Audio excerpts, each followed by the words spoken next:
So the simple way to rewire your dopamine is to have a short run goal, a long run goal, and a middle term goal, because steps toward a goal are what triggers dopamine. And if you have some huge giant goal, then everyone knows that feeling that you just get frustrated, right?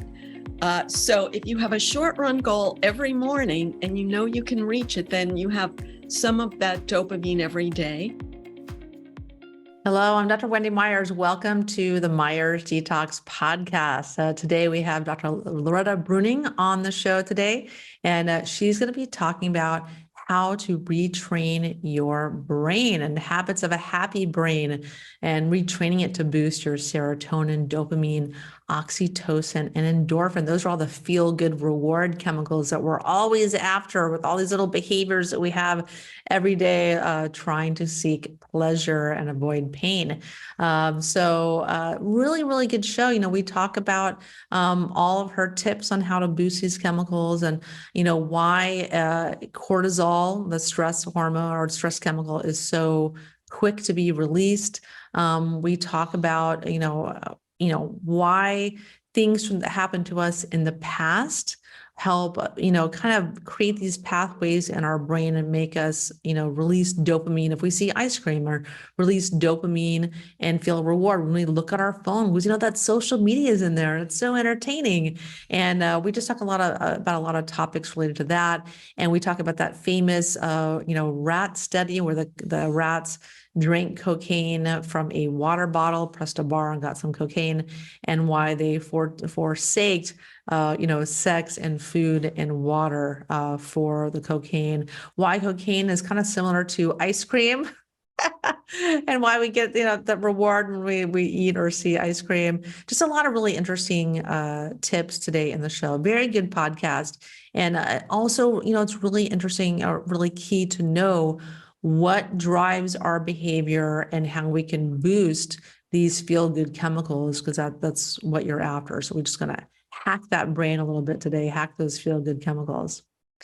And I'm really excited about a new program I developed called the Emotional Detox Program. This is another way to do a hack to, feel better, feel more happiness and love and peace in your life, because that's what we're all after. We're not looking to detox. We're not looking to, listen to 1,000 hours of podcasts. We're after, feeling good, happy, peace, and love. And so one thing that prevents us from feeling that way is if we have a lot of negative emotions, a lot of childhood or adverse childhood experiences or ACEs that happened to us in childhood that today are causing a lot of different, maladaptive behaviors, causing you to feel more stress, causing you to have physical health issues. The research shows that 65% of physical health issues are caused by emotional trauma. And so if you have a chronic health issue, or you just feel like you've done everything for your health and you're generally healthy, but you just don't feel good emotionally, you may want to take some interest in my free masterclass and take it. It's totally free. You can check it out at emo-detox.com, emo-detox.com. And in this masterclass, I talk about all the statistics around, why you may not be feeling good, why you may be having these physical health issues, and the latest cutting edge conventional medical research on using sound therapy to actually very easily tune these negative frequencies out of your energy field to, release these stuck emotions, release these emotional traumas, and change your life and access that joy and peace and love that you're after. So I'm really proud of this work, and I really want you to take a minute to check it out. This podcast is brought to you by Danette May and Mindful Health LLC, featuring Danette May's top superfood product from her Earth Eco Foods line called Cacao Bliss. I love Cacao Bliss. It's so delicious. And so nothing feels better than being able to enjoy a rich, smooth, creamy chocolate and knowing that you're doing something good for your body. So they start with 100% organic cacao beans. They're naturally kissed by the sun maintaining its miraculous health benefits.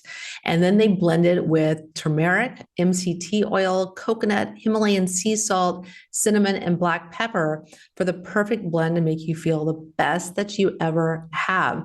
And the result is that you fall in love with a truly decadent, healthy, guilt-free chocolate, removing your cravings, facilitating weight loss, boosting your energy, and reducing your inflammation with one simple drink. So not only that, but it's friendly to paleo, it's gluten-free, it's keto, and it's also friendly to vegan and vegetarian diets. And for the last 8 years, they have been a leader in the superfoods market and are proud to have served millions of customers worldwide.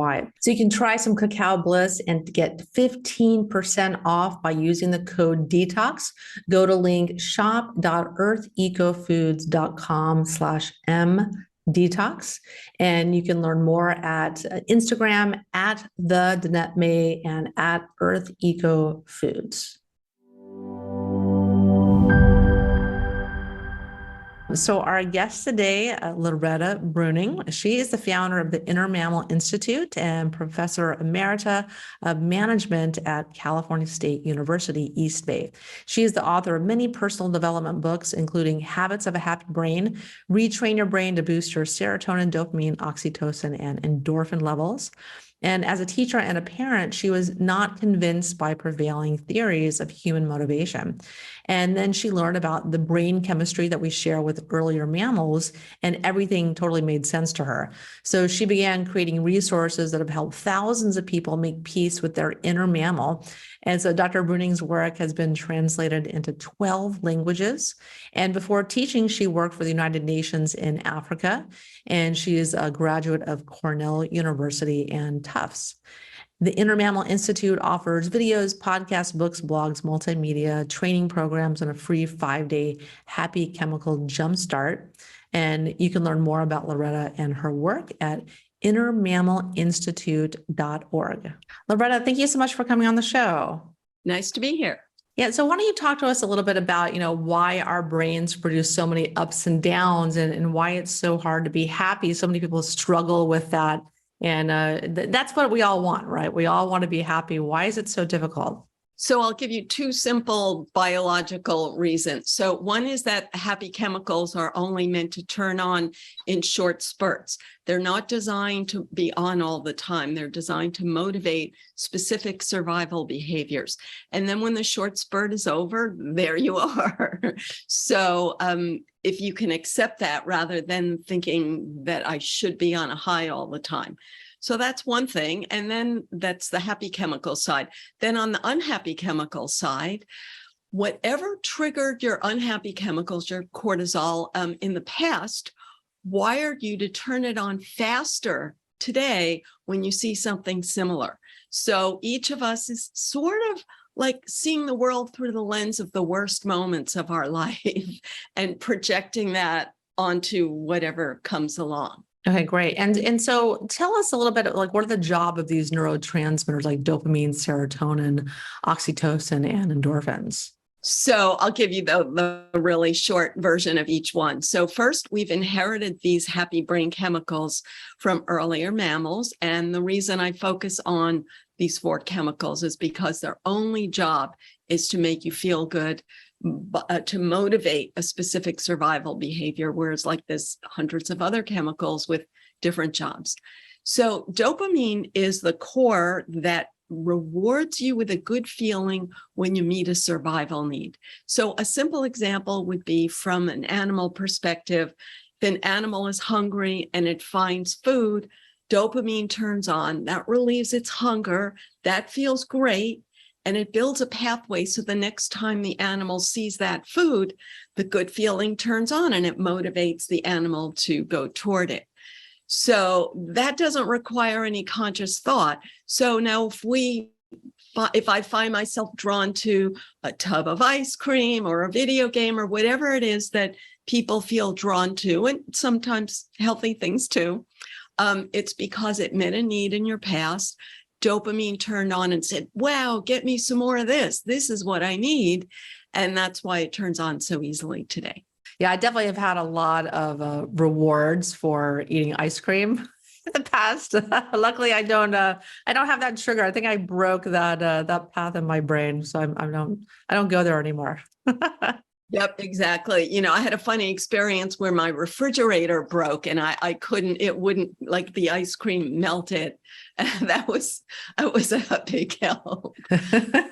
You can see how that's sort of part of everything. But then let's get to the more social rewards, because dopamine is a reward, which is anything that meets a need. So in the modern world, where your survival needs are more easily met, we focus more on social needs. But we have to remember that this system evolved for our ancestors who had to spend almost all their lives foraging for food. So they got very excited when they found water, protein, fruit. So they were always looking for one thing or another. And that's what we're always doing, is like when you have one reward, you look for another reward. So when your physical needs are met, you look for social need. So there's two kinds of social needs. So there's the sort of a Disney version that we hear, which is, we'll call it acceptance and belonging. But from an animal perspective, it means that you're protected by the herd. So if I'm a zebra and I'm trying to fill my belly, but I have to spend every minute looking for predator I can't eat. But when I'm surrounded by my herd, then I can let down my guard. So that's what we all look for, that good feeling of like, I can let down my guard because I'm surrounded by my herd. So that's really effectively a selfish feeling. Like, I want you to protect me from predators so I can eat. But the Disney version of it is, yay, we all stick together and protect each other. And that is sort of healthy, because if I just want you to protect me, then you're probably not going to go along with it. So oxytocin rewards us with a good feeling when we take action to get social support. And then it only lasts for a few minutes, which is why people are always looking for that next way to get social support. And the next big one is serotonin. And people have heard of this from antidepressants. But that's not how it works at all in the animal world. So this is very different from what you hear anywhere. So for a whole century, researchers knew that animals were very competitive and they're always trying to one-up each other. And if I try to grab a banana and you're a bigger monkey than me, you're going to bite me. And I don't want to get bitten. So I'm going to pull my hand back, but I still want a banana. So I'm going to look for a place where I'm the bigger monkey. And then my brain's going to reward me with a little bit of serotonin. It says, I got it going on. I'm strong enough to do what it takes to meet my survival needs, despite a world of rivals. And you could see how much we want that feeling. And a nice way to talk about it is call it confidence. And then what about endorphins?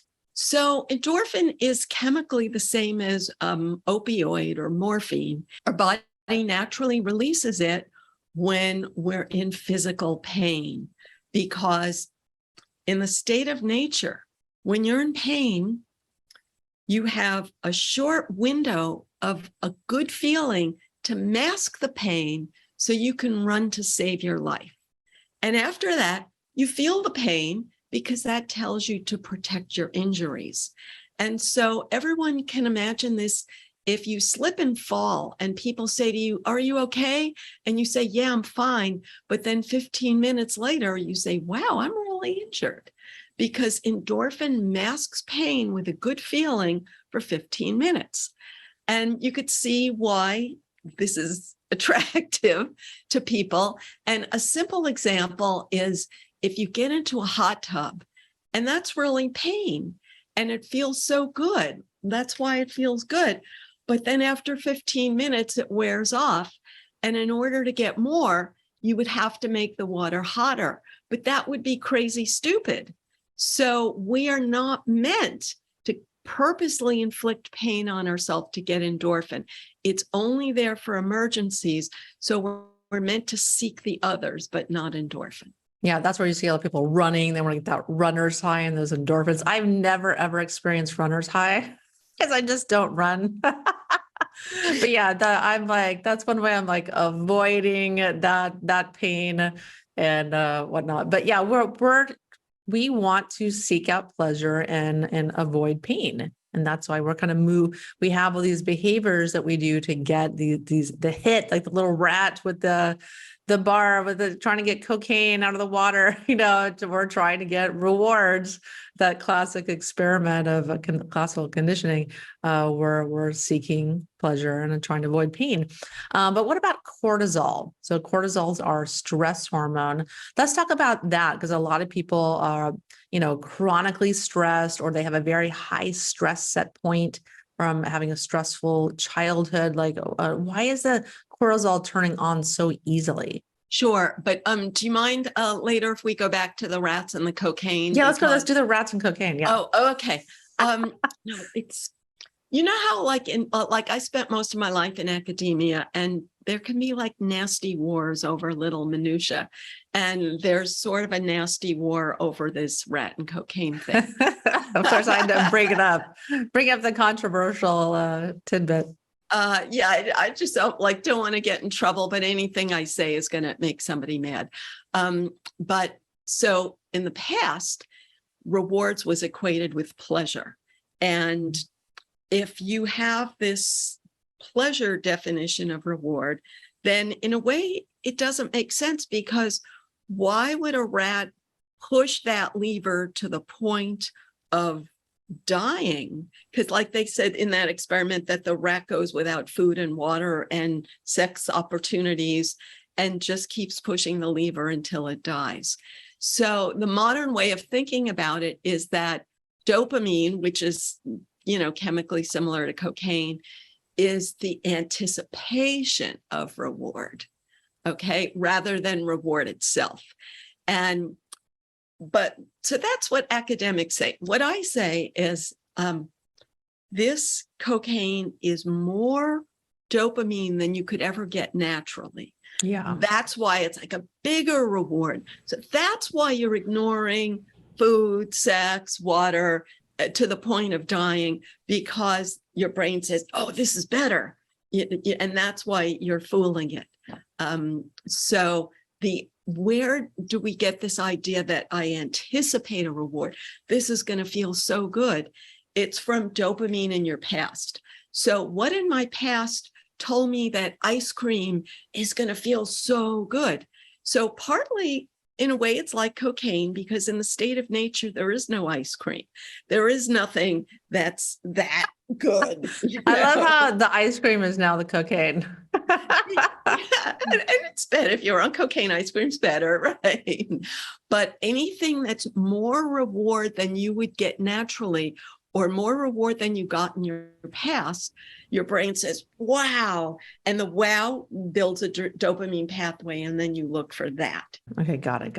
Okay, let's go back to the cortisol. So cortisol is a stress chemical. So why are so many people dealing with constant, releasing cortisol? Why does it turn on so easy?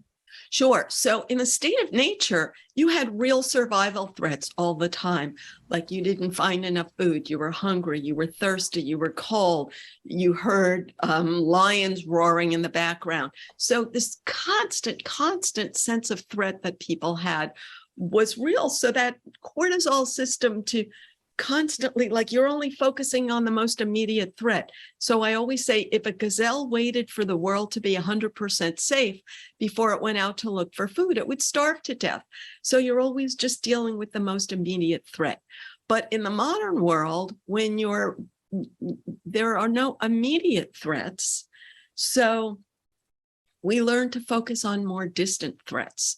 So what are the more distant threats? Well, there's two things. One is you could turn on the news and have people constantly terrorizing you with this threat and that threat, which is what many people do. But in addition, how does your brain define a threat? Is whatever turned on your cortisol in your past. So if you grew up without hunger and thirst and cold and predators trying to eat you, then whatever turned on your cortisol, maybe your brother stole your cookie. Maybe you didn't get invited to a birthday party. So that's the cortisol circuit that is like your navigation system. So now anything that fits the basic pattern of your brother stealing your cookie or not getting invited to that birthday party, that's what turns it on. So you could see how, like in your workday, like 100 things can turn that on. Oh yeah, exactly, exactly. And so you mentioned like these chemicals depend on being wired, by past experience, but what does it take to rewire that to kind of just, get what we want and like turn on those happiness chemicals we want with the rewiring? Sure. So there's a few different ways, and two of them work and one of them doesn't work. So I'm sorry, there's three ways, but only one of them is going to work for you. So the big way is to be young. So when you're young, your neuroplasticity is high, which is why children, the expression children are sponges, and that builds a new pathway from anything. But, well, that window of opportunity has passed for many of us. So the next one is for a big surge of chemicals. So simple example is like, if you get a promotion, if you fall in love, like something big happens, and that wires you to then look for that in the future. But that's not reliable. You can't count on like, oh, I fell in love with a person with red hair in the past, so now I'm going to spend my whole life looking for someone with red hair. So that's not real. So we need a more conscious way of building a new pathway. And that is repetition. And repetition is unfun. And that's why not everybody is motivated to repeat the new behavior until it wires in. And so that's why I always focus on animal trainers who have sort of perfected that art of repeating a new behavior. And I could explain how to do that. Yes. Yeah, we'll do. Yeah. Explain that. Yeah. So I should tell you my most exciting example of this. You may have heard about dolphin trainers are the ones that have done a lot of work. Dog trainers, of course, too, but dolphin trainers, the inventor of clicker training was a dolphin trainer and effectively invented clicker training. So the principle is that you give a tiny reward for a tiny step, because when you want to try a new behavior, if you don't know how to do it, like a dolphin doesn't know how to do a flip, then a big reward isn't going to motivate you because you just don't know how to do it. So, but if you get a tiny reward every time you take a step toward it, then you have the incentive, but it only works if the trainer refuses to give you the reward unless you take a tiny, but a new step toward the reward. You can't reward things that are not going toward it. And the reason it's exciting for me, so in Mexico, they have dolphinariums, places where you can swim with dolphins, and they have a behind the scenes day with the dolphins. So I've done that twice, and it's the most exciting thing ever. So not only do you get to go in the water with the dolphins, but they teach you the hand signals. Then they allow you to even make up a new one and teach a dolphin a new trick. So it's very cool if you get to do it. Yeah, nice. Yeah, and it's really interesting. I mean, I remember when I would train my dog Jezebel. She's dead now, but when I would train her, she was very highly motivated for food. Even the dog trainer was like, "Wow, she's like so motivated by food." So she was very easy to train because that was her little currency. And other dogs are not as motivated by food, and that's for whatever reason. I can't imagine not being motivated by food because I'm such a foodie. But anyways, so let's talk about, social media a little bit and how this is kind of maybe shaping our behavior. A lot of people addicted to social media, a lot of people spending a lot of time on social media. And so what does this social comparison do to, or like lure, how does it lure us in, and how can we stop it from making us unhappy? Because, the research shows that when you're on social media, you're comparing yourself to other people seem happier than you are. And then we end up feeling less than and miserable. Like what's going on there? Sure. First, if I may address like the healthy side of social media so people understand why they're drawn toward it. So part of it is that you're meeting that need for having that feeling that you have a herd immediately, right? Then the serotonin, when the animal feels that it's in the one-up position and it's going to get the banana, get that immediately, right? And then what if I'm bored and I can't think of a way to have a herd or to be in a one-up position? Then my dopamine tells me, like, as soon as I look at a phone, I'm like, it's like a pathway that said in the past, it felt good. So you anticipate that it's going to feel good now. So those are all the natural reasons that you would want it. But also, I want to talk about what I think is so important is, why don't we just meet these needs in other ways? And I think what people need to understand is this thing about rejection. So if I invite you for coffee and you tell me that you're busy, that's not a survival threat. But if in my past, I had a bad feeling about rejection, so my cortisol turns on and I'm like, I don't want to ever do anything that gets me rejected. I don't want to apply for a job where I might not get it. So when people say, oh, but if I just live in the digital world, I never have to deal directly with that rejection. So I think that's a big part of it. So that's why people go there. So now people are being told to blame the social media for the bad feeling, but I think it's important to understand, why you're doing it, what you're getting out of it. But social comparison is something that mammals have always done, because in the animal world, I have to have a realistic sense of my strength. If I think I'm stronger than you and I'm not, you're going to bite me and it could kill me. If I think I'm weaker, like I'm a little monkey and I'm never big enough to get anything, then not only am I not going to fill my belly, but I'm not going to get mating opportunity and my genes are not going to get passed on. So natural selection builds a brain that says, I'm going to assert myself. I just got to find the right moment. So that's why it's always doing the social comparison thing and rewarding it with a good feeling. So even before social comparison, people went crazy for even before social media, people went crazy for social comparison. And the great example is that when people wore corsets, like everybody would make the corset tighter and tighter to the point of practically killing themselves. Yeah. I'm so glad I didn't grow up in those times. I'd be dead.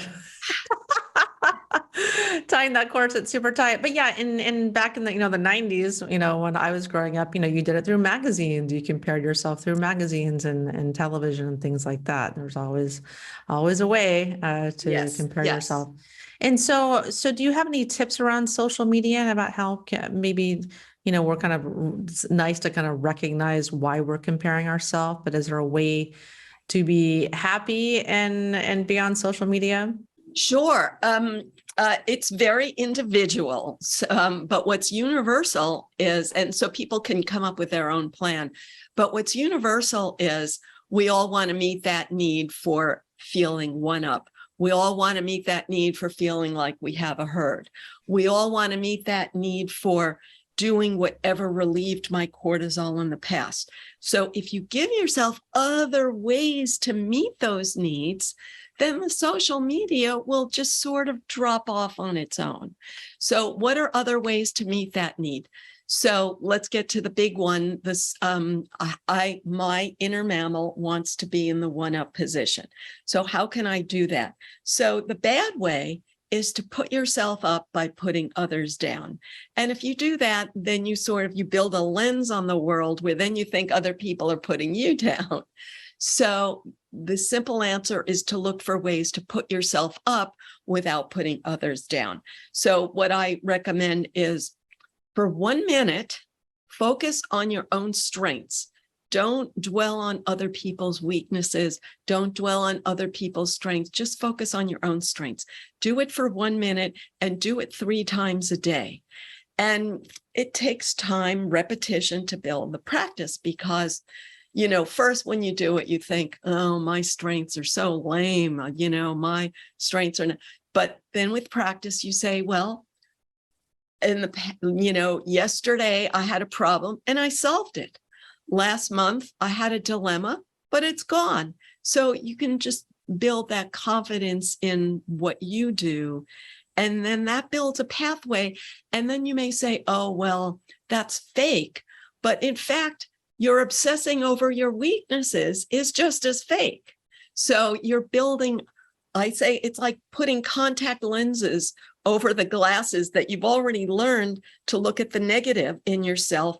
And then you're putting glasses over the negative to adjust, to have both. Okay, got it. And so you've written a book about all this stuff and the habits of a happy brain, retrain your brain to boost your serotonin, dopamine, oxytocin, and endorphin levels. Can you tell us about that and some ways you suggest for boosting these feel-good chemicals?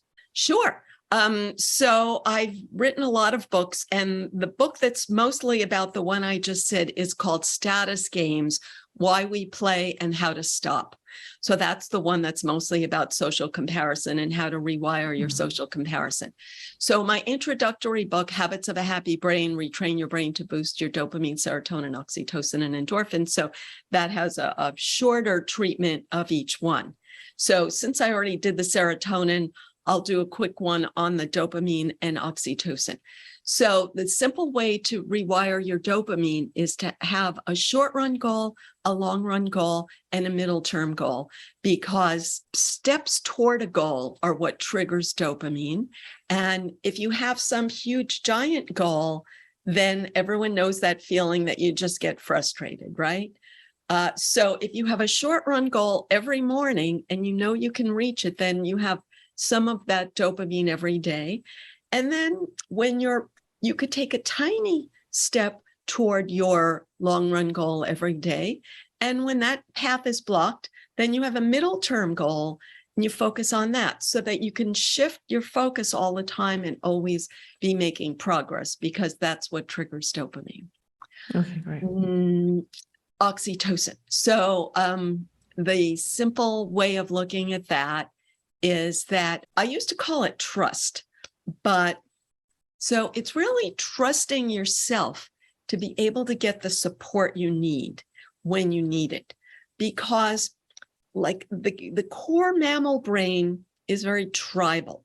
Like I feel safe because I'm with my tribe. But animals have a lot of conflict in their herds, and they just as soon spread out.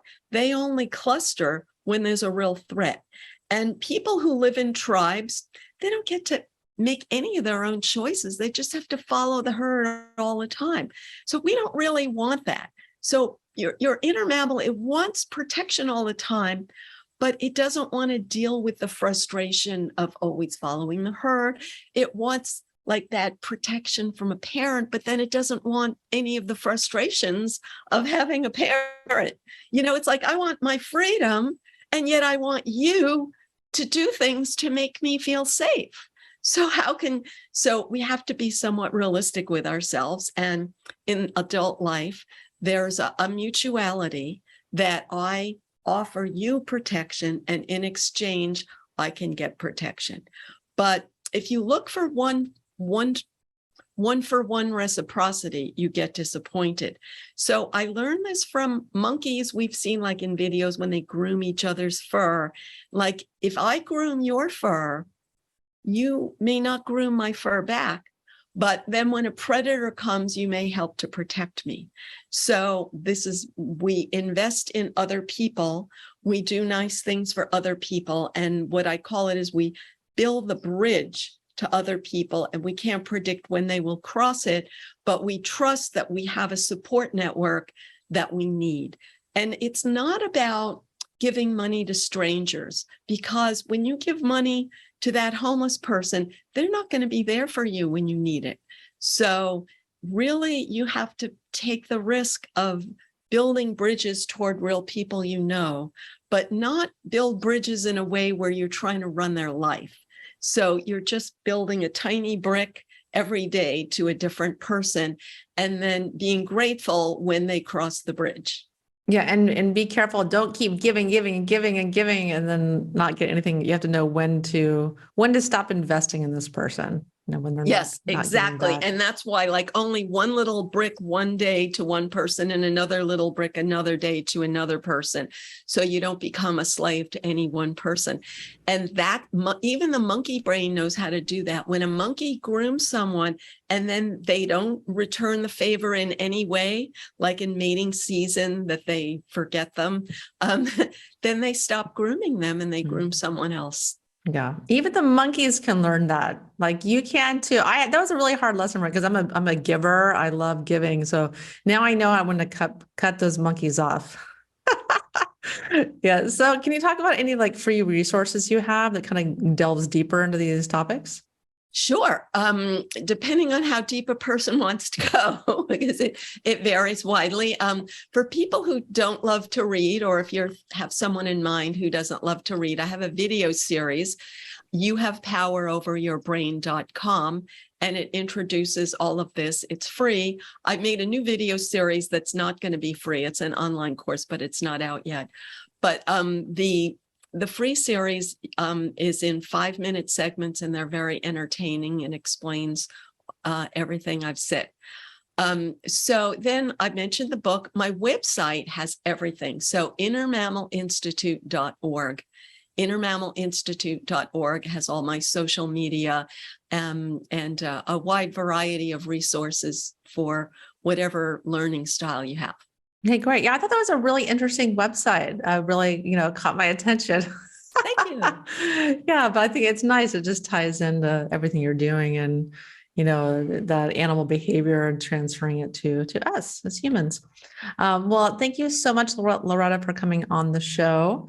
And everyone, I'm Dr. Wendy Myers. Thanks for tuning in every week to the Myers Detox podcast, where I just hope like one little thing that you take away from this could help you to improve your life. And that's why I do this. So thanks for tuning in, and I'll talk to you guys next week.